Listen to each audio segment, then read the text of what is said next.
సంధ్య theatre యాజమాన్యానికి చిక్కడపల్లి పోలీసులు show cause నోటీసులు ఇచ్చారు. తొక్కిసలాట ఘటనలో యాజమాన్యాన్ని బాధ్యులుగా చేస్తూ థియేటర్ లైసెన్స్ ను ఎందుకు రద్దు చేయకూడదో చెప్పాలని నోటీసుల్లో ప్రశ్నించారు. సంధ్య థియేటర్ నిర్వహణ లోపాలపై వివరణ ఇవ్వాలంటూ కూడా నోటీసులు ఇచ్చారు. ఇటు పోలీసులు నోటీసులపై సంధ్య థియేటర్ యాజమాన్యం నుంచి ఇంతవరకు ఎలాంటి రియాక్షన్ లేదు.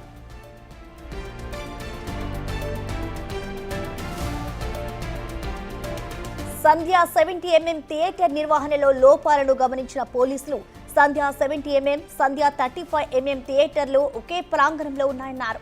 ఎంట్రీ అండ్ ఎగ్జిట్ ఒకే వైపు ఉన్నాయి. సంధ్య థియేటర్ నిర్మించి 45 సంవత్సరాలు అవుతోంది. రెండు థియేటర్లలో కలిపి దాదాపు 2520 మంది కూర్చునే సామర్థ్యం ఉంది. మరోవైపు ప్రేక్షకులకు దారి చూపేందుకు ఎంట్రీ, ఎగ్జిట్ ప్రదర్శించే సరైన సైన్ బోర్డులు లేవు. అనుమతి లేకుండా థియేటర్ వెలుపల ఫ్లెక్సీలు ఏర్పాటు చేసి ప్రేక్షకులు పోగొవ్వడానికి అవకాశం ఇచ్చారు. థియేటర్లో మౌలిక సదుపాయాలు సరిగా లేవు. అల్లు అర్జున్ రాకపై యాజమాన్యానికి సమాచారం ఉన్నప్పటికీ ఎంట్రీ, ఎగ్జిట్ సిట్టింగ్ ప్లాన్ చేయలేదని నోటీసులో పేర్కొన్నారు. అటు అల్లు అర్జున్ తో పాటు తన ప్రైవేట్ సెక్యూరిటీని కూడా థియేటర్ లోపలికి అనుమతించారని చెప్పారు.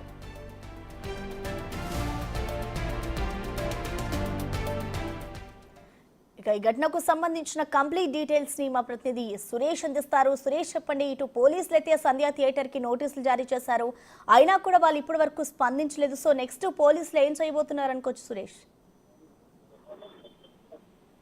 సంధ్య థియేటర్ కి సంబంధించి నిర్వహణ లోపాలు ఉన్నాయని చెప్పేసి కూడా సిటీ పోలీసులు నోటీసులు ఇవ్వడం జరిగింది. థియేటర్ ను ఎందుకు సీజ్ చేయకూడదో వివరణ ఇవ్వాలంటూ 10 రోజుల్లో పూర్తి వివరణ ఇవ్వాలని చెప్పేసి కూడా ఈ నెల 12వ తేదీనే పోలీసులు నోటీసులు జారీ చేయడం జరిగింది. సంధ్య థియేటర్ నిర్మించి దాదాపు 40 ఏళ్లకు పైగా అయిపోయింది. అక్కడ 30mm, అదేవిధంగా 70mm రెండు థియేటర్లు ఒకే దగ్గర ఉన్నాయి.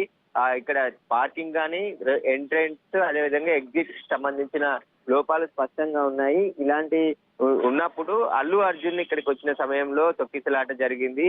ఒక్కసారిగా అభిమానులతో పాటు రోడ్డుపై ఉన్న రెస్టారెంట్స్ సంబంధించిన కస్టమర్స్ కూడా భారీగా ఉంటారు ఆర్టీసీ క్రాస్ రోడ్ వద్ద.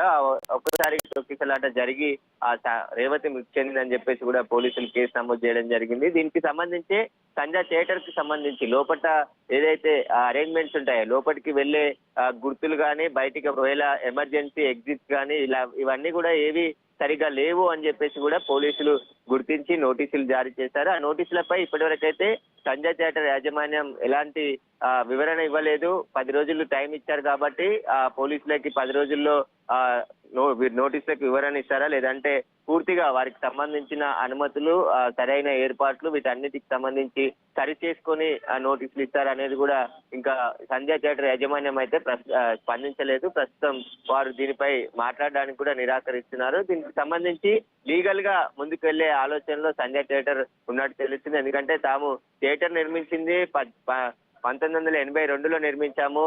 మొదట 35mm ఉండే, తర్వాత 70mm 83లో 70mm నిర్మించామని చెప్పేసి కూడా వాళ్ళు చెప్తున్నారు. అప్పుడే అన్ని అనుమతులు తీసుకొని మొత్తం ఏదైతే అప్పటి ప్రభుత్వానికి సంబంధించి కావచ్చు, జిహెచ్ఎం సంబంధించిన అనుమతులతోని ఆ థియేటర్ నిర్మించడం జరిగింది. పూర్తి ఏవైతే అనుమతులు కావాలో వాటి అన్నిటికి సంబంధించిన అనుమతులు ఉన్నాయి. నిర్వహణ కూడా ఎలాంటి లోపం లేదని చెప్పేసి సంధ్య థియేటర్ యాజమాన్యం చెప్పుకొచ్చే ప్రయత్నం చేస్తుంది. కానీ దీనికి సంబంధించి ఇప్పుడు పోలీసులు ఇన్సిడెంట్ అయిన తర్వాత లోపల ప్రతి దాన్ని పరిశీలించి ఇక్కడ పార్కింగ్ కావచ్చు, ఎగ్జిట్ కావచ్చు, థియేటర్ లోకి ఎంట్రీ, వీటన్నిటికి సంబంధించిన పూర్తిగా ఇన్వెస్టిగేషన్ చేసి అక్కడ లోపాలు ఉన్నాయి, దీన్ని థియేటర్ ని ఎందుకు సీజ్ చేయొద్దు అని చెప్పేసి కూడా నోటీస్ లో పేర్కొనడం జరిగింది. దీనికి సంబంధించి సంధ్య థియేటర్ యాజమాన్యం ఇచ్చే వివరణతో సంతృప్తి చెందకుంటే ఖచ్చితంగా సంధ్య థియేటర్ ను సీజ్ చేసే అవకాశం కూడా కనబడుతుంది. Thank you Suresh.